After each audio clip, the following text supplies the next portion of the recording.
Saan ka na naman pupunta, Brian? Sita ni Aling Beth kay Brian nang makita niya ang kanyang anak na papalabas na naman ng kanilang bahay. Ano ba naman yun, Beth? Nangingialam ka na naman sa buhay ko. Inis na wika ni Brian sa kanyang ina.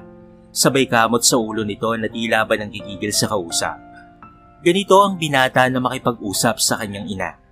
Sa pangalan niya lamang ito tinatawag. Bastos at walang galang itong makitungo sa sariling ina. At bakit naman hindi kita papakialaman? Anak kita. Ano? Anak? Wawa, anak mo pa rin pala ako. Akala ko si Arnie lang ang anak mo. Sarkastikong sagot nito sa kanyang ina. Bakit ganyan ka magsalita, anak? Parang hindi mo kapatid ang ate Arnie mo Parehas ko kayong mahal. Sad ni Aling Beth kay Brian. Ano? Mahal? Mahal bang matatawag yun? Mas inuna mo pang pag-aralin si Arnie kaysa sa akin. Tapos pinabayaan mo lang ako. Nasaan ang pagmamahal na sinasabi mo ron? Galit at matinding selos ang naipon sa kalooban ng binatang si Brian ng mga oras na yon. Anak, hindi dahil sa inuna kong pag-aralin ng ate Arnie mo, ibig sabihin na noon siya lang ang mahal ko. Alam mo naman ang kalagayan natin noon, hindi ba? At isa pa, ako lang ang nagtatrabaho sa ating tatlo. Inuna ko ang ate mo para makatulong sa atin. Hindi mo ba naiintindihan yon? Trabaho? Trabaho bang matatawag yung pagpasok mo sa bar? Kaya nga ayaw ko na rito sa bahay na to Dahil sa trabaho mong yan, nakakahiya ka. Hindi mo man lang naisip kaming mga anak mo. Lalo na ako. Ano na lang sasabihin ng mga kaibigan ko kung malaman nila na ang nanay ko ay isang hostess? Walang pag-aalinlangang sabi ni Brian sa kanyang ina. Napakawalang hiya mo talagang anak. Para sabihin yan sa akin. Hindi mo alam kung ano ang mga tiniis at mga sinakripisyo ko. Para lamang may maipangtustos ako sa inyong magkapatid. Oo, nagtatrabaho ako sa club. Pero hindi ako masamang babae. Maluhalo ang sabi ni Aling Beth sa binata. Ang sabihin mo, Beth, gusto mo rin yung trabaho mo na yan. Huwag mo sa amin isisi ang pagiging hostess mo dahil hindi mo rin alam kung ano ang kahiyan na dinudulot niyan sa aming mga anak mo. Galit na sabi ni Brian sa kanyang ina. Hindi ko alam kung anong klaseng pagpapaliwanag pa ang dapat kong gawin para maintindihan mo kung bakit ko pinasok ang ganitong trabaho. Buti pa ang ate Arnie mo. Madali niyang nauunawaan ang lahat. Mangiyak-ngiyak na wika ni Aling Beth sa kanyang suwail na anak. O yan, lumabas din yung totoo. Si Arnie na naman ang magaling sa paningin mo. Si Arnie na nakakaintindi sa'yo. Alam mo, Beth, huwag mo na lang akong pakialaman sa mga ginagawa ko sa buhay. Total sabi mo nga, hindi ba? Na hindi kita naiintindihan? Parehas lang tayo. Dahil ako rin, hindi mo kayang intindihin. Brian, hindi mo naiintindihan, anak. Kapakanan mo lang naman ang inaalala ko. Kaya kita sinasaway na huwag umalis. Malalim na ang gabi Baka kung mapano ka pa sa daan. Paliwanag ni Aling Beth sa binata. Kapakanan? Sana naisip mo yan bago mo pinasok ang trabahong meron ka noon. Ni hindi mo nga naisip ang kahiyan naming magkapatid Lalo na ako lalaki ako. Nanginginig na ang boses ni Brian ng mga sandaling iyon. Noon ay kaya ko pang intindihin kung anong klaseng trabaho meron ka. Pero habang lumalaki ako at nagkakaisip, ay unti-unti na ako nilalamon ng kahiyan dahil sa mga pinagagagawa mo Kinakahiya mo ba ako, anak? Hindi mo naiintindihan ang mga sinasabi mo. Halos pandirian ko ang sarili ko para lamang may maiuwing pera sa inyong magkapatid. Tapos ito lang ang marinig ko mula sa'yo. Wika ni Aling Beth na tila nauupos sa matinding habag sa sarili. Tama na ang drama, Beth. Ginusto mo rin yung trabaho mo na yan. Kaya nga tumagal ka dyan Tignan mo, magkaiba kami ni Arnie ng tatay. Teka, sino ang tatay ko Para naman makilala ko siya. Sarkastikong saad ng binata sa kanyang ina. Sumusobra ka na talaga, Brian. Bakit ka nagkakaganyan? Lahat naman ay binigay ko sa'yo Kahit mahirap kinaya ko. Tapos ganyan lang ang igaganti mo sa akin? Hindi ka pa magpasalamat na malayo na ang buhay natin ngayon kumpara sa dating buhay natin? Lahat binibigay ko sa'yo. Pero bakit hindi pa rin sapat? Nagbago ka na ng ugali simula nang maging kaibigan mo yung mga tambay sa kanto natin. Wikang muli ni Aling Beth. Anong nangyayari dito? Brian, nag-aaway na naman ba kayo ni Mama? Tanong ni Arnie, nang madatnan niyang tila may tensyon sa pagitan ng dalawa. O yan, dumating na ang paborito mong anak, Beth. Sarkastikong sabi ni Brian sa kanyang ina. Brian, ano na naman ba to? Naiinis na tanong ni Arnie sa kanyang kapatid. Hindi sana kami mag-aaway kung hindi niya ako pinapakialaman sa mga gusto kong gawin. Pero syempre, Ako na naman ang mali dito. Di ba ate? May pang-insultong saad ni Brian sa kanyang kapatid. Hindi ko sinasabing mali ka. Ang akin lang, huwag mo namang tratuhin ng ganyan si mama.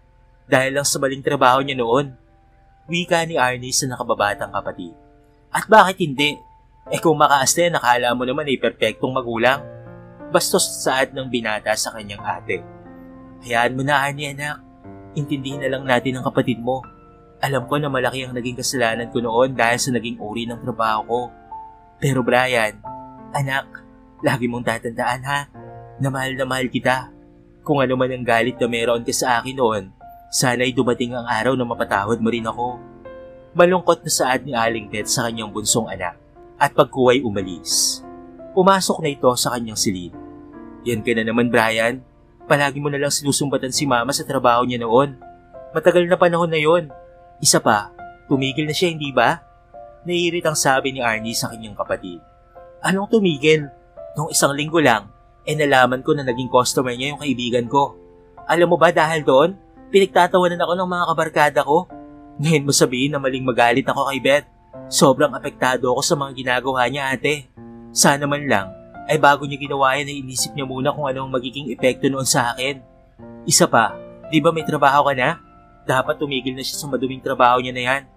Galit na sabi ni Brian sa kanyang ate. Alam mo hindi sapat ang kinikita ko para sa ating tatlo Brian. Wika ni Arnie. So alam mo ang pinagagagawa ng magaling mong ina? Galit na tanong ni Brian sa kanyang ate. Dahilan upang mapatahimik na lamang si Arnie. Kaya pala, nakakaya kayong dalawa. Saad ni Brian na dali-daling lumabas ng kanilang bahay. Agad naman siyang sinundan ng kanyang ate Arnie. Brian, sandali, makinig ka muna. Sigaw nito. Sawang-sawa na akong makinig sa mga kasinungalingan yung dalawa ni mama. Kaya pwede ba, huwag nang ipagpilitan sa akin ng mga baluktot yung pangangatwiran. Hindi nyo rin naman ako pinakikinggan eh. Galit na sabi ni Brian, habang ito ay naglalakad papalayo. Pero Brian, kahit anong gawin mo, ay nanay pa rin natin siya. Wala tayo ngayon kung hindi dahil sa kanya. Nang dahil sa trabaho niya na pinandidirian mo, kaya niya tayo naitaguyod. Ganun ba? Okay sige, simula sa araw na ito ay wala na akong ina. Hindi na ako magpapaintindi sa kanya. Wala na rin akong kapatid na konsentidor sa maling gawain ng nanay niya. Bagting na salita ni Brian at tuluyan na nga itong umalis. Lungkot ang nararamdaman ni Arnie sa tinurang iyon ng nakababatang kapatid. Lulugo-lugo itong umuwi ng kanilang bahay at pagkuway kinausap ang ina niyang si Aling Beth. Ma, bakit niyo naman po ginawa yon? Seryosong tanong ni Arnie sa kanyang ina. Anong ibig mo sabihin Arnie? Nagtatakang tanong ni Aling Beth sa panganay nitong anak. Galit na galit si Brian sa'yo ma. Wika ni Arnie sa ina. Pinigilan ko lang naman siya na wag umalis ng bahay dahil gumagabi na at baka mapano siya. Paliwanag ni Aling Beth. Hindi yan ang dahilan kung bakit siya nagalit sa'yo ma. Alam kong alam mo ang totoong dahilan. Kaya pati nakaraan mong trabaho ay naungkat na naman. Mahinahon ngunit dismayado si Arnie sa kanyang nalaman. Ang alin ba yun anak? Pagkukunwari ni Aling Beth. Ma, huwag ka nang magmaang-maangan pa. Alam ko na po ang totoo. Sinabi na sa akin ni Brian kanina. Alam mo ma, imbes na mapalapit ang loob sa'yo ni Brian dahil sa mga ginawa mo, lalo tuloy siyang lumayo sa'yo. Pati na rin sa akin ma. Sinabi niya pa na simula ngayon ay kakalimutan na niya na may ina pa siya at pati na rin kapatid. Malungkot na litanya ni Arnie sa kanyang ina. Habang si Aling Beth naman ay nakayuko at tila ba nakakaramdam na ng pagkapahiya sa tinura ng anak.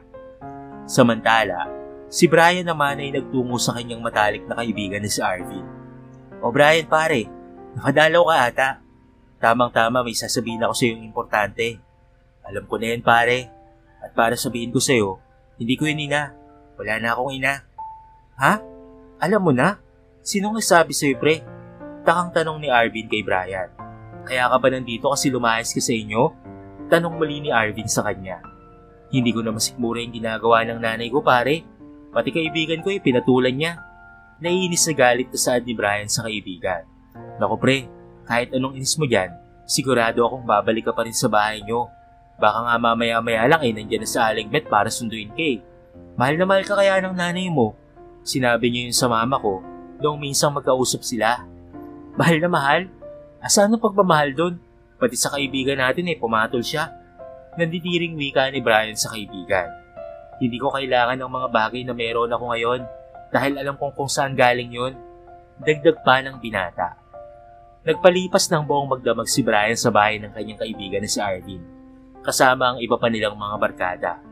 Doon ay inumaga na sila ng pag-iinom upang pansamantalang makalimutan ni Brian ang kanyang problema. Sa kabilang dako naman, napansin ni Arnie si Aling Beth na nakaupo sa kanilang salas. "Ma, natulog ka po ba?" Tanong ng dalaga sa kanyang ina. Anong oras na ba, anak?" Tanong ni Aling Beth.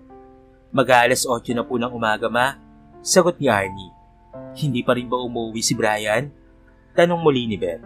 "Ma, hindi na po yun uuwi, okay?" Muling tugon naman ni Arnie sa kanyang ina. "Ganun ba? Pupuntahan ko na lamang siya kina Arvin. Alam ko na doon yun nagpupunta. Ma, alam niyo namang galit na galit sa inyo si Brian, hindi ba?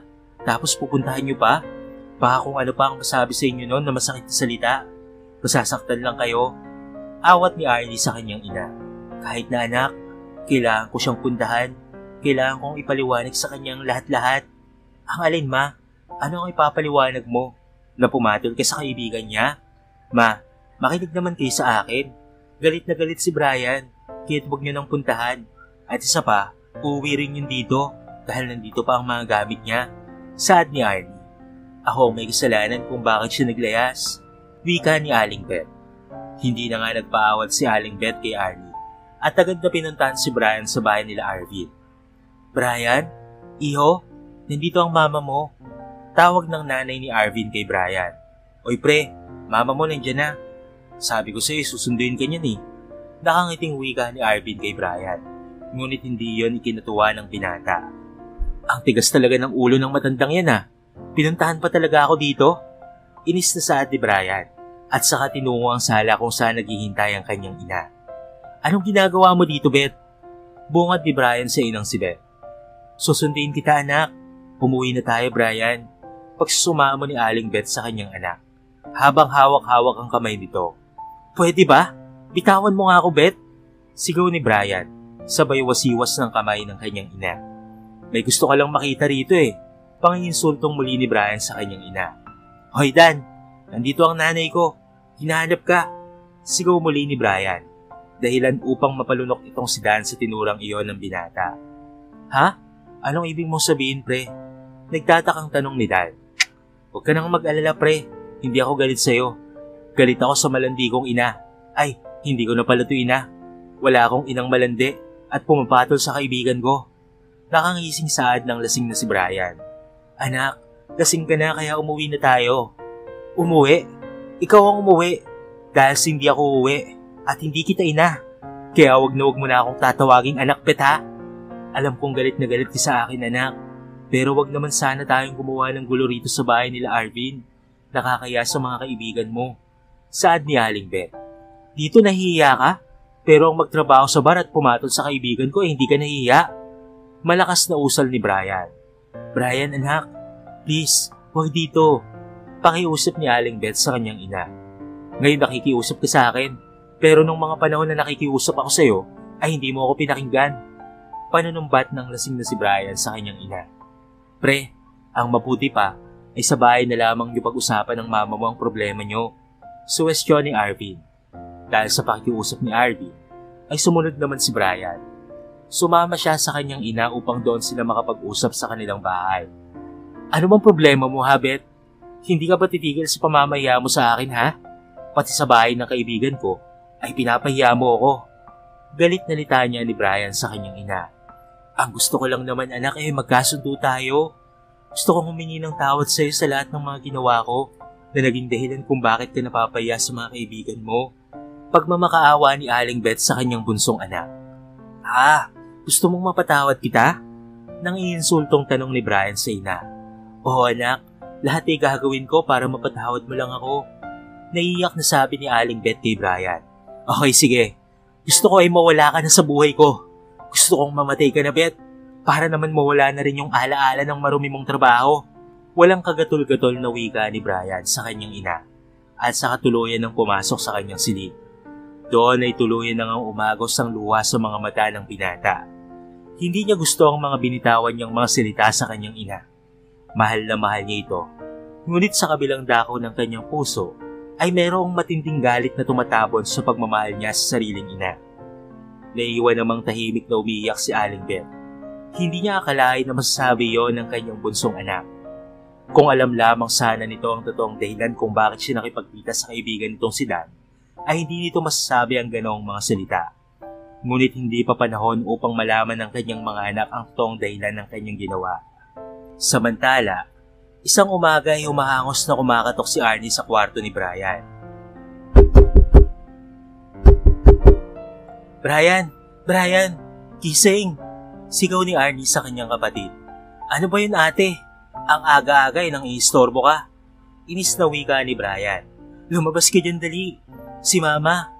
Hindi na naituloy ni Arnie ang sasabihin dahil agad nang tumakbo si Brian sa kwarto ng kanilang ina. Doon ay nakita nilang wala na itong malay. Hindi naman kaagad nakapagsalita si Brian. Naalala nito ang huling pag-uusap nila ng kanyang inang si Aling Beth. Nang makabawi sa pagkabigla, ay pilit nilang isinugod sa ospital ang kanilang ina. Ngunit dineklara na itong dead on arrival. Iyak nang iyak si Arnie. Si Brian naman ay tulala at walang imik. Maya-maya pa ay may lumapit sa kanilang isang lalaki at nagpakilala itong abogado ng kanilang ina. Hi, I'm Attorney Paras. Andito ako upang asikasuhin ang labi ng inyong ina. At pagkatapos noon ay ilalahad ko sa inyo ang kanyang last will. Sabi ng abogado. Nagkatinginan ng magkapatid dahil hindi nila alam na may kinuha palang abogado ang kanilang ina at may ipinagawa pa itong last will para sa kanila. Kaya naman nang matapos ang cremation ni Aling Beth, lumipas lamang ang ilang araw ay pinuntahan nga sila ng abogado na si Attorney Paras. Doon ay nalaman nila na may cancer pala ang kanilang ina at ito ay nasa last stage na, kaya't hinabili nito sa kanyang last will testament na huwag ipaalam sa kanyang dalawang anak na si Arnie at Brian ang kanyang kalagayan. Pangalawang nakasad doon ay ang pagpapakilala nito sa kanilang kapatid na si Dan, ang kuya ni Brian. Sumunod ito kay Arnie at ito ay kapatid nila sa ina. Inilihim ni Beth iyon dahil sa kagustuhan na rin ng ama ni Dan. Dahil sa kahihiyan na dinulot ng trabaho ni Beth noong araw, kaya't hindi siya pinanagutan ng ama ni Dan. Kinuha lang nito ang kanilang anak, kaya naman nang yumao ito ay hinanap siya ng kanilang anak. At iyon ang tagpong nakita at nalaman ni Brian na ang buong akala niya ay naging customer ito ng kanyang ina. Hinaling ni Aling Beth sa kanyang last will na sana'y mapatawad na siya ng kanyang bunsong anak na si Brian. Kasabay nga noon ay ang kani-kanilang mga pamana na nakasaad sa last will ng matanda. Nang marinig iyon ni Brian ay abot-abot ang kanyang pagsisisi. Hindi na siya nakahingi pa ng tawad sa kanyang ina. Hagulgol na lamang ang nagawa ng binata. Ngunit alam niyang wala lang sisi iyon, sapagkat ano pa ang magagawa niya, huli na ang lahat. Samantala, agad namang pinuntahan ni Arnie si Dan upang hikayating sa kanila na lamang tumira, katulad ng huling habili ng kanilang ina. At bilang nakatatandang kapatid, ito'y kanyang tinupad. Hindi naglaon na humingi ng tawad si Brian sa kanyang kaibigan, na ngayon ay kapatid niya pala. Unti-unti ay napatawad ni Brian ang kanyang sarili. Kasabay din noon ay ang pagpapatawad sa kanilang ina na yumao na. Walang katumbas na halaga ang pagsasakripisyo ng isang inang nagluwal para makita natin ang kagandahan ng mundo. Ang isang inang gagawin ng lahat upang mabuhay lamang ang batang dinadala niya sa kanyang sinapupunan. Kaya naman bilang anak, matuto sana tayong igalang at mahalin ang ating mga magulang habang sila ay nabubuhay pa. Upang sa gayon, sa bandang huli ay hindi natin ito pagsisiyan.